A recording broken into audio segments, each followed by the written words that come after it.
trust me when I tell you my first 8 months, I didn't make $1. And then the next 5 months after that, I also didn't make another $1.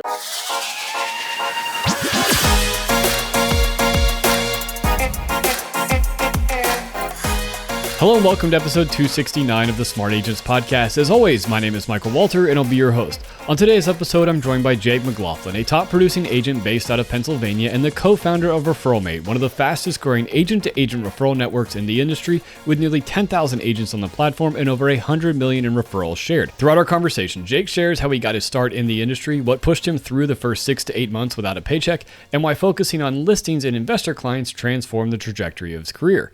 We also dive into launching ReferralMate and solving a problem many agents face, making sure your clients are being taken care of when you're not the one representing them. But before we dive into the day's featured interview, if you or someone else on your team has an incredible story of real estate success or tips to share with our community, send us a message to feedback@smartagents.com. We're always on the lookout for new guests to inspire our listeners. And lastly, if you enjoy this conversation and want to hear more, be sure to subscribe to the Smart Agents Podcast. We stream on all major podcasting platforms such as Apple Podcasts, Spotify, Amazon Music, and YouTube. All right, let's get on to the day's featured interview with Jake McLaughlin. If you're interested in learning more about ReferralMate or connecting with Jake, be sure to check out the episode description. Really, the way I like to start everything out is if you could just introduce yourself to us a little bit. Tell us who you are and where you are located. My name is Jake McLaughlin. I'm in Pennsylvania. I sell real estate in the Pocono Mountains. Most of my sales are short-term rentals, mix in, a couple multifamilies and apartment buildings every now and then. But my day job is I'm a real estate agent. And then my side hustle is I'm the co-founder of ReferralMate with my wife, Alyssa. Awesome. Yeah. And I definitely want to get into ReferralMate. But before we do that, kind of talk to me a little bit about your entry into real estate. What was it that got you interested in the industry? So I actually went to college for a semester. I went for marketing and advertising, and I was really never the school type. Never. I don't even know why I went to college, but never the school type. And in back of my Spanish class and my econ class, I would just scroll on YouTube, and then eventually I came across a bunch of guys that sold real estate, and everybody's like, "Oh, if you sell real estate, you'll be rich, and you don't have to work that hard." So I was like, "Oh. Perfect job for me. Get rich and don't work hard." So obviously we all know that's not true, but that was my intro to real estate, was just, watching YouTube videos in the back of classes. I lasted one semester in college, and then, COVID hit, simultaneously dropped out, got my real estate license over the next 2 months, and then, really haven't looked back since. Awesome. So when you got licensed, what was it that, you were looking in for a brokerage? How did you kind of get that entry into it? When I was looking for a brokerage, I actually ended up going with like a local mom and pop. So it was Better Homes and Gardens. It wasn't necessarily a mom and pop, but it felt local. And the broker there, I feel like I don't know how I got introduced to him, but I met him somehow, and I was like, oh, perfect. I know this guy. He sells real estate. That's perfect. That's all I really thought into it. But then after my first sale, it took me like 6 or 8 months to get my first check. And I got my first check for $1,200 after 6 or 8 months of work. And I looked at the breakdown and I was like, oh man, this isn't going to work. So I jumped ship to a different brokerage. But when I first started, I really went local. But then I realized after that first paycheck, I was like, oh man, I got to figure something out here. Yeah.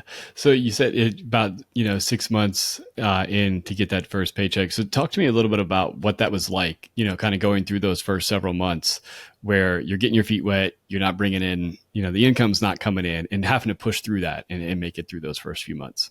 Yeah, I feel like I was pretty lucky because it was really the beginning of COVID. So when a lot of agents talk about their first year in the business, luckily for me, like they always talked about like, oh, I had to be at home and I had to be working. For me, there was really nothing else to do. So I honestly it wasn't fun cold calling. And that's where I got all of, I still get a lot of business now from cold calling. But that's where in the beginning, I would just call everybody like, hey, you're didn't even have a good script. I was like, your home is probably more expensive than when you bought it for. Are you interested in selling? And eventually that turned into listing after listing after listing. And it was absolutely a grind, but luckily there was nothing else to do. It was either like go for a bike ride or try to make some money. Right. Talk to me. So, and did you get your start? So if you've always been in that market in the Poconos, or have you moved at all? Yeah, so quick background. I'm from the Poconos. I sold in the Poconos for 2 years, and then I actually moved across the state to Pittsburgh. I actually made a lead generation company. While I was doing real estate, I realized that cold calling was a little bit time consuming, so I started doing Google ads and PPC and all that stuff. I did it for myself, and then I thought, okay, if I move to Pittsburgh, it's a little bit more fun than living in the mountains. So I moved to Pittsburgh and started a lead generation company for real estate agents. Found out that selling digital products is extremely hard, and then I kind of transitioned that from selling it as a product to starting a small real estate team with using that same software. And then about after 2 years in Pittsburgh, I moved to Philadelphia, and during that move to Philadelphia, my wife and I started ReferralMate. So all while selling Pocono real estate. So Gotcha. kind of, spur of the moment almost, moving across the state while having a sales business. But, Right. You live and you learn. Right. Absolutely. So, talk to me about, what it was that really kind of, um, kind of ramped up your sales, your real estate sales career, and kind of got you where you are today. What was that one, kind of lead generation source or marketing piece that you found that really kind of helped kickstart things? Yes. So when I started, one of my very very early mentors, like the guy that the brokerage assigned me, my first brokerage, every brokerage gives you a mentor, and the one thing I remember from him was he said you have to list to exist. So my entire, ever since I started, that's been my main goal is get listings, get listings, get listings, because when you have the listing, you control for lack of better terms, you control your destiny with that. If you only have a list of buyers, now it obviously depends on the market. Like right now is a really good time to have a bunch of buyers. But I've always looked at it from if I have more listings, even just the local advertising with the yard signs out front. And then when you get one listing and then the neighbor sees you outside and they come to talk to you and then the next neighbor drives by and sees your sign. So that was something I started with in the beginning that I've really held true to. But then even more on top of that, in the last 2 years, I've really started focusing solely on investors. It's definitely easier said than done. But when you're able to work with investors that are buying apartment buildings or on their 25th short-term rental, the conversations get a lot easier when you're selling. I know it's different for every market, but when you're selling, individual homes to families, there's always a ton of emotion involved. And after the inspection report, most deals get killed. But when you're with an investor, they kind of roll with the punches. They're always looking for the next deal. They're always selling something to buy something or vice versa. So that was huge for me. First was I always was focused on listings, but then more recently, I started focusing on investors. And the more I pour into them, the more I get out of them rather than, a lot of when I first started, I was working with, people just buying vacation homes. That was a lot harder because there's so much emotion involved. Right. So with the investors, are you also, you mentioned apartment buildings, but do you focus a lot on the, the vacation homes and the Airbnbs for those investors? Yeah, so in the Poconos, it's kind of a cool market because in the center of it, you have a lot of short-term rentals like, vacation homes and lake houses and, houses on the side of ski slopes. But right around the Poconos, all of the surrounding area, there's these, not cities, but really big towns. So I'll meet a lot of investors that are looking to buy a short-term rental, but then they're like, oh yeah, by the way, I also buy apartments. So, whether it's, a 4 unit or a 20 unit or a 30 unit, luckily the Pocono market is cool because the center in the mountains, it's all the short-term rentals, which is usually where I meet people through my listings. And then they'll also say, hey, if you ever come across a 15 unit at a good price, let me know. And then, of course, whether it's cold calling apartment buildings or door knocking them, I will. If somebody, shows me that they're interested in those big properties, I talk to property managers. I'll, look at old listings on properties for rent on the MLS. I'll find out who the owner is of the apartment building and call them. But, that's, really where I like to focus is those, higher end apartment buildings because it's just, as everybody knows, you do the same amount of work. You could either sell something for 100,000 or 2 million. And at the end of the day, you're working hard either way. Right. Absolutely. So talk to me a little bit about, that mindset of, you having those conversations with those buyers that, maybe were for the rental, the vacation rental. And then, in conversation, they bring up, hey, if you come across that the apartment building. Talk to me about that mindset of like really going after it and finding that property for those people. So what I learned is when you're working a lot of times with investors, at least the investors I have, a lot of them are business owners or entrepreneurs, and they just appreciate the hustle. Like if somebody says to me on the phone, hey, I'm looking for 25 acres to develop. I want to build like a little glamping community.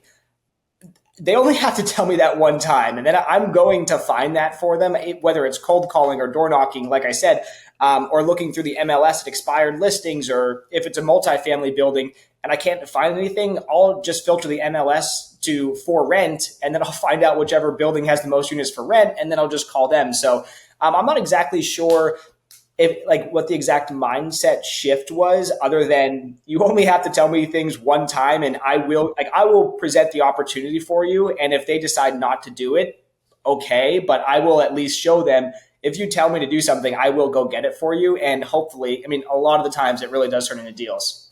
And how is that, by showing somebody your hustle, even if it's maybe not necessarily that particular property, how's that, transformed and helped, with those relationships down the road for additional deals? Oh, I mean, it's an absolute game changer.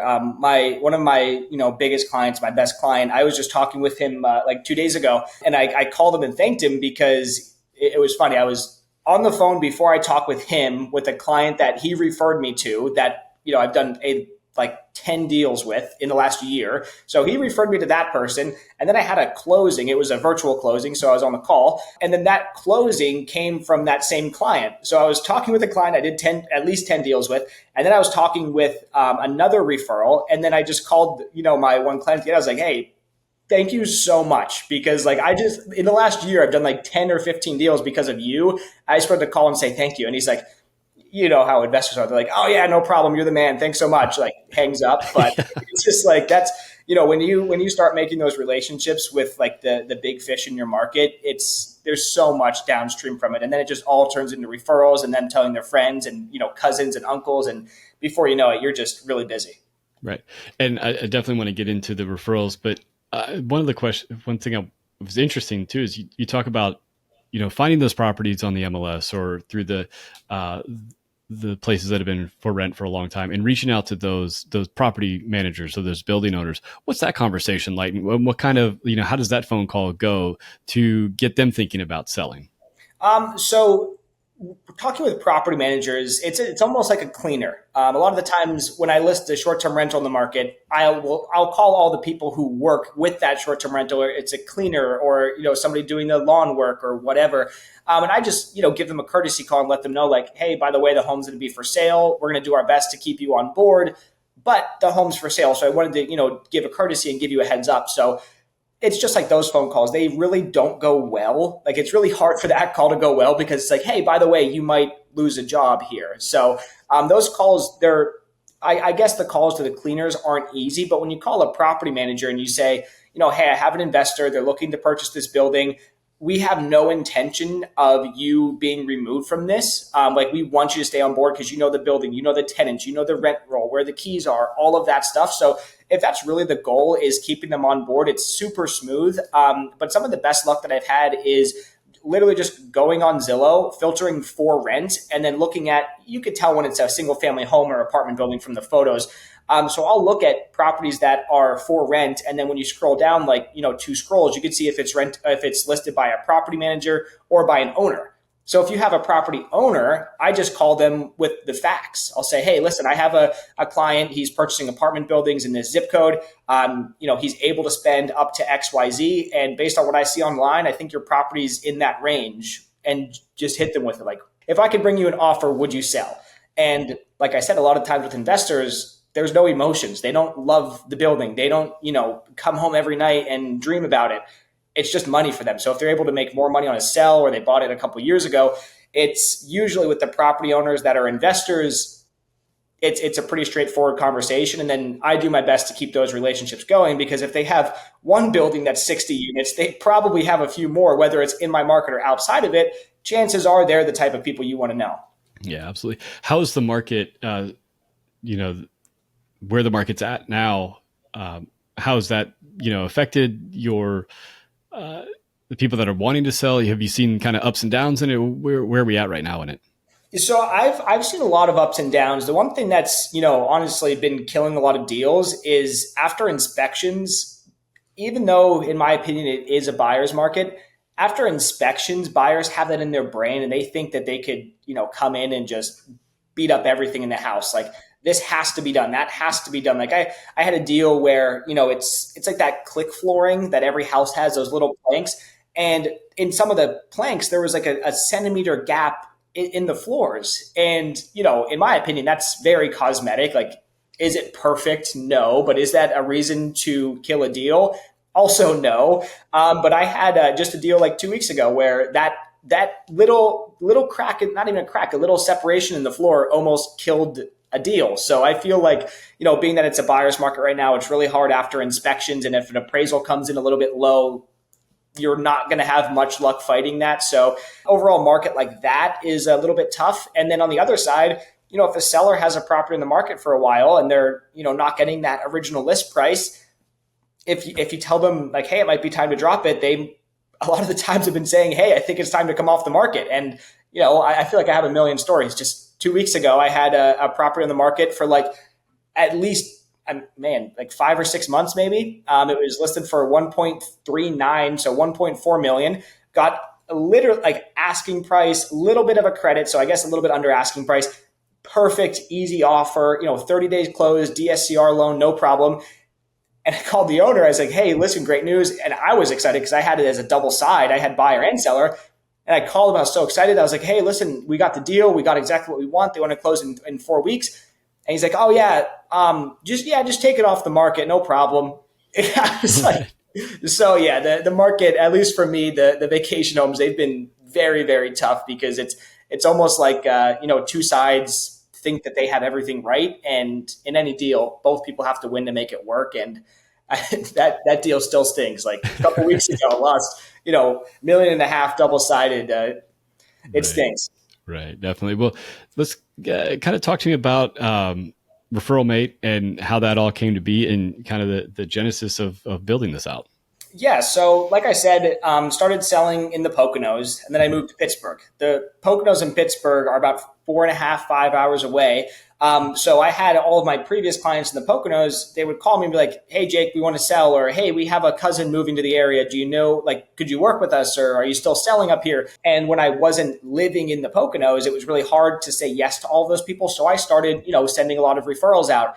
And I did it like every agent does it. I would, throw it on Facebook and the Facebook groups, and then you would just see like hundreds of people getting tagged. And, with all due respect, everybody says that they're the best. And in my opinion, the best is very subjective. Like, are you the best at selling apartment buildings, selling short-term rentals, working with buyers, working with VA buyers, et cetera? So when I was sending referrals through Facebook, first of all, it drove me crazy that my phone would ring like 300 times for one referral. So, when I was living in Pittsburgh and then moving to Philadelphia, I had an idea. Like, I wonder if there's a good platform for exchanging referrals. And I'd, look online and you'd run across the networks and, all that stuff, but there's really no clear way to do it. Like, there's no organized way to send a referral or to receive a referral. So what I thought was, if I have this problem, a lot of other real estate agents also probably have this problem, but I didn't want to dump a bunch of time and energies and resources into it by building out this whole platform and nobody uses it. So what I did actually, I built a wait list on Squarespace, and it was like, you couldn't even scroll. I don't think you could even scroll on the website. It just said like something like, if you would join an agent to agent referral network, drop your email or something basic like that with a little photo. And we had almost 3,000 real estate agents opt into it. So I was like, okay, this at least is a little bit of a good idea. So luckily, my wife is the brains. She actually turned down an acceptance into a doctorate program. She's going to be a psychologist, got accepted, had the letter and everything. But she turned that down and taught herself how to code. She built the entire website for ReferralMate. So, the first step was, okay, is there a problem? Yes, people send referrals through Facebook. And what I thought was, if Google or Microsoft was hiring a developer, they wouldn't post into San Francisco Facebook group and say, who's the best developer in San Francisco? They would go to a job board. So, the long end of ReferralMate, it basically turned into a job board for referrals. Real estate agents could join for free. They go on, they could post a referral if they have a client, moving outside of their area or a client they can't work with.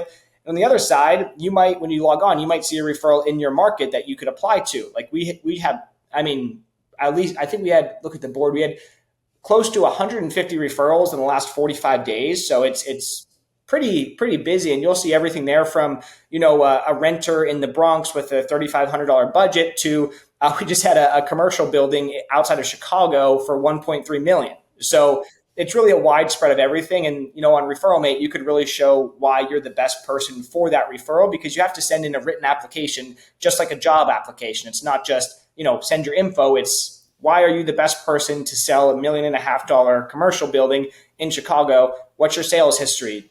Maybe the buyers only speak Spanish, et cetera. So you could really prove why you're that person for the referral. So is it, are you proving for each and every referral, or are you kind of building out like a profile, of what your specialties are? Yeah, so it's actually both. You have a profile. When you submit an application, your phone number and email are like auto-generated in there. So you'll have your profile, your sales, or not your sales history yet, but you'll have badges like, if you were in the military, you have a badge that says veteran, or if you speak Spanish, you have a badge that says bilingual. So a lot of that is already on your profile, but then when you apply to an individual referral, you're also putting in there why you're the person for that specific client. Like I said, maybe they, only speak Russian and they're ex-military. So they want a Russian speaking realtor that's also, on a military base, for example. So it's actually both. Gotcha. What, when it comes to referrals, it's so much, your reputation is so on the line. Like when you're referring a past client or somebody to, and if, like you said, you've moved out of the area and you don't necessarily, know the person, that you're referring to. I think that's awesome to be able to kind of vet that out a little bit before. And so what have you seen, and how have you seen it, work with people that have signed up? Like I said, it's going, we think, pretty well. We have just under 10,000 agents. Hopefully when this podcast airs, we have 10,000 agents on the platform. We've have also just under $200 million in referrals exchanged. And that's something, so we have like the numbers to prove it, but we're really trying to lean into the community aspect and get, the agent who sends a referral out and the agent who receives that referral make a video testimonial, because, we've had hundreds of transactions come through, but we've always led with the numbers. Like, let's prove it with the facts. But we've realized that so many platforms say, oh, we have 1 million agents and loved by 10 million realtors worldwide. And it's, kind of seems a little bit fluffy. So we're really trying to lean into the side of these are real agents and here's the video testimonial, rather than just, Brandon from Pittsburgh, I love this platform, it's the best. We want a real video proving that, it's really valuable. So on our end, we see the value of it, almost 200 million in referrals, thousands of them exchanged. But we really want to lean into the aspect of the realtors who are actually using it, giving those testimonials. So it's not just, the founders saying it. Right. Absolutely. Yeah. I think that's one of the things we've always pushed for is, at our companies is, the real world application of it, having, getting those testimonies, because we can go through our client list and, show all of our users, but how did this one particular product work to get the sale is what we're exactly like, how did it actually impact that agent, rather than, I'm sure the same way that the founders see the benefit of it. But if you're just saying that, you need the proof. So that's what we're really trying to lean into. And it seems like you're a step ahead of us with the agents. Well, and so now is there a subscription cost? How does it work for somebody to actually join the platform and get signed up? Yeah. So believe it or not, it's completely free. Like I said, when I started selling real estate, the fees killed me. My MLS is very expensive. I'm in Pennsylvania, so we have NAR, PAR, and my board is like, I just got the bill for the fourth quarter and it's expensive. So we're completely free to use, transparently to everybody. We do in the future, when it's big enough and has enough business going around, we do plan to release like a pro model. Basically, if you want, a couple extra perks, if you whatever, if you want, a golden profile or something, you can pay a little bit to update that. But as of now, it is 100% free, and everything that you see now will always be free. So we want that core to be, available to every agent, not just the agents at the top of the food chain. So, completely free, but eventually we do have plans for, those top agents in the markets to be able to, pay for a couple extra perks. Yeah. Talk to me about, because, I think it's really interesting that you had an issue in your own business, and even with the lead generation company you built prior, you had specific things that came up in your own business, and then wanting to build a platform that not only helps your business but helps the industry as a whole. Talk to me about just that kind of entrepreneurial mindset that you have. Yeah. So, I've always been the person, like, if there's a problem, I'll obviously look for a solution, but if there's not a great solution, I'll just try to figure it out myself. And that was the whole idea. Like, I also have like Facebook groups with realtors. We have one with like almost 7,000 agents. And I just saw the problem over and over and over again. And I think every agent here could relate to the fan clubs in Facebook comments, that the same person, if, for example, we have a lot, like I said, a lot of referrals going out. And if we'll just post, hey, we need an agent, let's say in, Pittsburgh, Pennsylvania, we'll see agents get tagged, the same agent 30 times. And then we'll say, hey, we need somebody in Philadelphia, Pennsylvania. And that same agent gets tagged. So, we felt like there was a huge problem there. And, being entrepreneurial, if no one's done it yet, maybe there's a reason why, but also maybe it's just a gap in the market and we could fill it. So I've always been a builder, and just figured, what's the worst that could happen? Let's give it a shot. Yeah, absolutely. But I love the, how you built that, the Squarespace, the waiting list, to kind of get a gauge on what the interest is for something like that. Yeah, and I really got that from, like, everything sounds like sunshine and rainbows now, but I really got that from, my last company that I ran. It, like I said, it was a lead generation startup for realtors. And I spent a lot of time, a lot of money, a lot of energy building that platform out. And at the end of the day, I realized that agents didn't want to pay upfront for leads. If I would have made a small tweak and did it as like a referral fee on the back end, it would have probably still existed today. So the wait list, the reason I built that is really to validate the idea. Like, my first company, I got crushed on it. It just hammered me. Like, a little bit of the story now, did really well selling real estate in the Poconos. Then I moved to Pittsburgh. I was like, oh, I could do anything. I'm the best at everything. When we left Pittsburgh, I have a screenshot of my bank account. It had $30.56 in it.